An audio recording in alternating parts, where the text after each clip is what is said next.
మాత్రే నమః భగవద్బంధుడా నమస్తమాంజలి గురుదేవుల పాదపద్మాలకు శిరసాష్టాంగ నమస్కారాలు.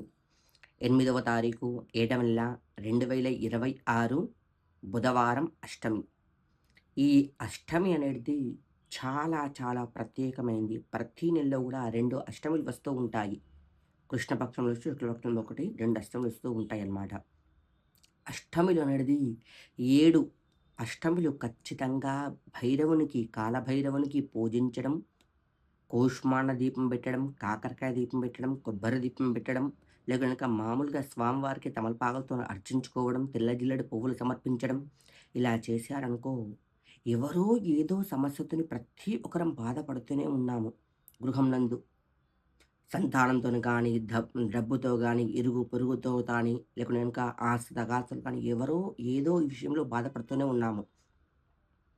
స్వామివారికి ఈ విధంగా అర్చించి, కాలభైరవ స్వామి అష్టకాన్ని చదవడం వల్ల మీకు ఖచ్చితంగా 7 అష్టమిలు అయిపోయే లోపల మీకు ఉన్న ఏదైతే సమస్యతోని స్వామివారికి పూజ జరిపిస్తూ ఉన్నారో, ఆ సమస్య పరిష్కారం అవుతూ ఉంటుంది.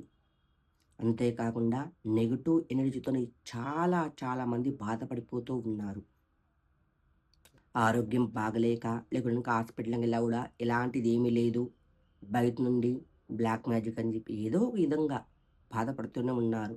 వారు ఏం చేయాలని ఇంకా ఖచ్చితంగా కూష్మాండ దీపం పెట్టి ఉమ్మెంతకాయల దండ వెయ్యండి.